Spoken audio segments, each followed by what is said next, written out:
Happy lunch hour, gang. Okay, continuing on with the day, and we've got another big thing that affects all of us in one way or another. You know, as we get older, our tolerance for risk gets smaller and smaller and smaller. Most of us at this point are not looking at buying have these wild aspirations to go out and buy fast sports cars or to go cliff diving or anything. As we get older, we're like, okay, maybe a little bit more safety, a little bit more security is what we're looking for. I mean, hell, we're all preppers. What's the general basis that we're looking for? Safety and security, right? It's interesting because today you have the big crypto conference being held in the White House. Now, before I get into this, I do want to put out there, I do own some Bitcoin. Not nearly as much as I own in gold and silver, but I own a whole bunch of different things, whether it's, I talked to you guys about Ford and Philip Morris a few weeks ago. I own some of that. I own S&P. I've got CDs, okay? I've got my money well diversified across a lot of stuff, but yes, I do own a little bit of Bitcoin. Just saying. Okay. But today is the big crypto conference, and the market, the crypto market, has been all over the place this week. I mean, you've had $10,000 swings in crypto this week, and I know people say, well, gee, that's the volatility. That's normal for crypto. That's called risk, okay? It's interesting because last night, I think it was probably about 7:30, 8 o'clock Eastern, something like that, Trump talked a little bit about it and said the United States is going to start with its crypto reserve just with the confiscated crypto we have, which sent shockwaves through the Bitcoin market and other ones, okay? Because right now, the U.S. has about 200,000 Bitcoin that it is confiscated from criminal enterprise, from asset seizures, from whatever, okay? 200,000 crypto to you and me is a boatload, okay? At today's price right now, when I'm doing this, 9-ish, okay? It's about $18 billion. All in all, compared to the national debt, all right, it's a drop in the bucket. You know, you're hearing all this, we're going to be able to pay off the national debt with crypto. No, we're not. Sorry. Crypto would have to go to something like, Bitcoin would have to go to something like 5 million for us to pay off the national debt. Could it get there someday? Sure. Am I going to be alive to see that? No. Okay. But the big thing was right after Trump announced that it was just going to be seized assets, the Bitcoin market tanked. Okay, it lost about $5,000 in 15 minutes. Now, if you bought crypto at 7 o'clock, at 7:30, 8 o'clock, somewhere, again, I don't remember the exact time, but it was somewhere around there. Okay, you're going, cool, I just lost, 7% of my investment in less than an hour. Okay. I don't think any of us are in a position where we want to lose money, especially as we get older. We're going, hey, I got to retire on this. I don't plan on working till noon when they bury me at 1 o'clock. But think about this. It is 200,000 crypto, or 200,000 Bitcoin, I'm sorry. There are a maximum amount of 21 million Bitcoin. That is all it is. It is a fixed amount, end of story, the end. Okay. Right now, there's been about just short of 20 million Bitcoin that has been mined. So the crypto that the U.S. owns via seized assets right now is a whopping 1% of everything that's out in the market. Now, I know you could say China or whoever else, other countries, are going to do the same thing. Okay. You know, even Texas came out yesterday and authorized their own crypto strategic reserve for the state. But you're talking about dribs and drabs, and so the market wasn't real thrilled with it yesterday, hence it sold off. Well, then you come out this morning and Scott Bessent, who is the Treasury Secretary, said that we're going to start with just the confiscated crypto. And today in this meeting, they are going to talk about how to acquire more. Because I think somebody did the deep dive and go, $18 billion worth of crypto ain't squat, okay? I mean, $18 billion ain't going to come close to paying off the interest on the national debt. Just saying, okay, for 1 year. So we had a rally this morning, and now crypto's come back, that $5,000, $6,000. It's right around 90,000 as I'm recording this. We'll see what happens as it goes. But this is what people are banking on. Am I a fan of crypto? Nah, not really. Okay, I still think it's an imaginary asset. Again, like I said, I do own some though, okay?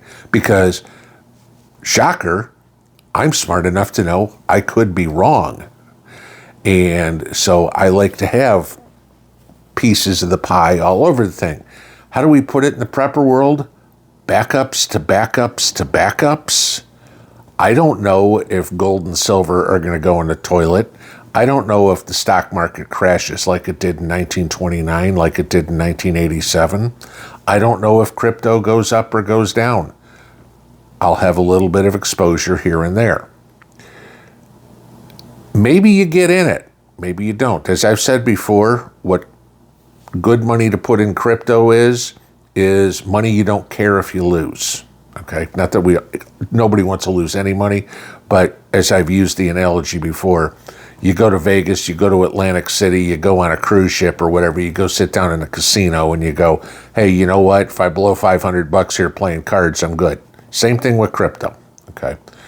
It's not one of these, I'm all in, I'm buying everything, putting all my money in crypto. You may get fabulously wealthy. You may be living in a cardboard box too, okay? This is the thing. Is it a good thing for the United States? Sure, just like you and me.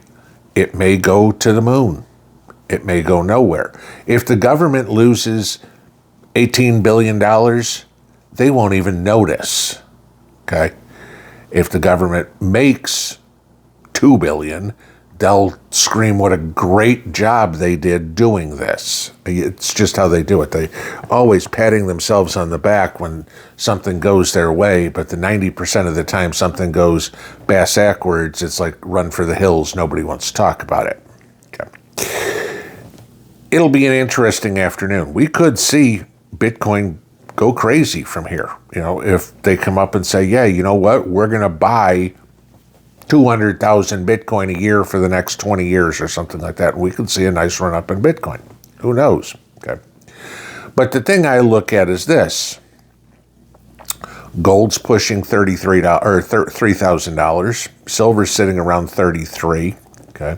Gold's at an all-time high. Both of them are over 10% returns on the positive side for the year. Bitcoin is down 20% from its highs that it hit a month and a half ago, 2 months ago, okay? You know, it hit up at 108 or something like that. It's down at 90. I mean, a few days ago, it was at 78. Bitcoin had seen a $30,000 drop, you know, roughly 30%. That's the thing. It's the volatility that'll kill you. Volatility is great for day traders. I mean, I can sit and look at the chart and I'm going, okay, this would be a buy point. Okay, this would be a sell point. And most of the time, they'll turn around and make money. Sure, there's a few trades that would lose, but that's what day traders do. They're trying to win more than they lose. You and I aren't day traders. You and I don't have the kind of money to trade it, okay?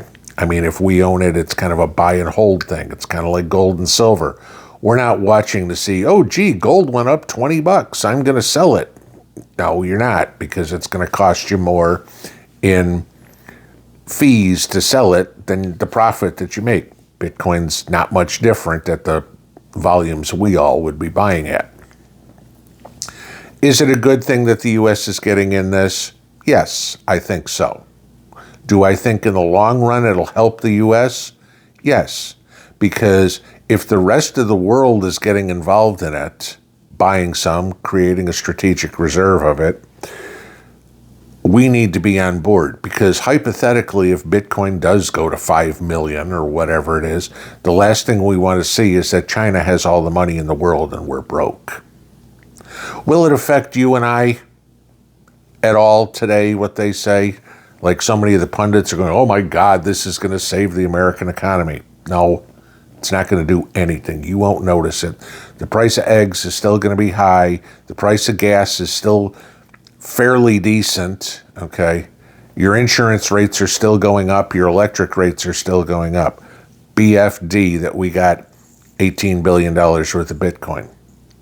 Well, it's a good talking point for something on the media, social media, me, to discuss. It ain't the big problem. The big problem I still want to see Washington start working on is getting inflation down, paying off some of this debt, bringing the price of eggs down, bringing the price of beef down, bringing the price of gas down, getting on these insurance companies and bringing down the cost of insurance, et cetera, making it to the point where the money that we have, the fiat currency, although it's basically a worthless piece of paper, actually we can do something with. Is the world eventually a digital economy? We're kind of already there, okay? But I will look at it this way.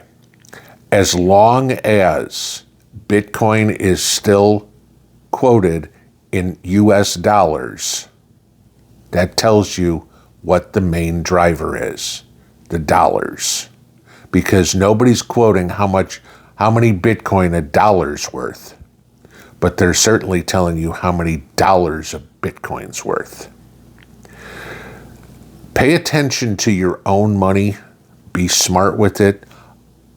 Don't take any risks. This economy is teetering. Okay, it depends on if Trump can fix the Biden disaster. We don't know. Employment numbers came out this morning. They weren't good. Unemployment ticked up to 4.1%. We don't know. Inflation is looking to continue to rise. Sorry, Democrats, you got to give 6 months before you can start blaming this on Trump. If we're sitting in July and unemployment's still going up and inflation's going up, then you can blame it on Trump. But right now, he's doing everything he can to unwind all the Biden mistakes. Once that's done, then you can start finger pointing. But until then, you can finger point in the mirror, because lefties, this is on you. He's trying to fix it. But, this is kind of like trying to drain a bathtub with a teaspoon. We'll see what happens with the markets today. We'll see what happens with gold and silver, with Bitcoin, with everything today.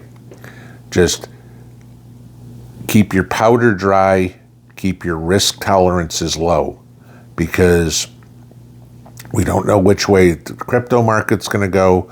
We don't know which way the stock market's going to go. The only thing that I feel comfortable with right now is that we're not going to see a sell-off in is gold and silver. And after all, that's what preppers hold anyway. If you're buying, that might be the place to buy more. Unless, of course, you got a pretty good risk tolerance. Have a good afternoon. Pinball out.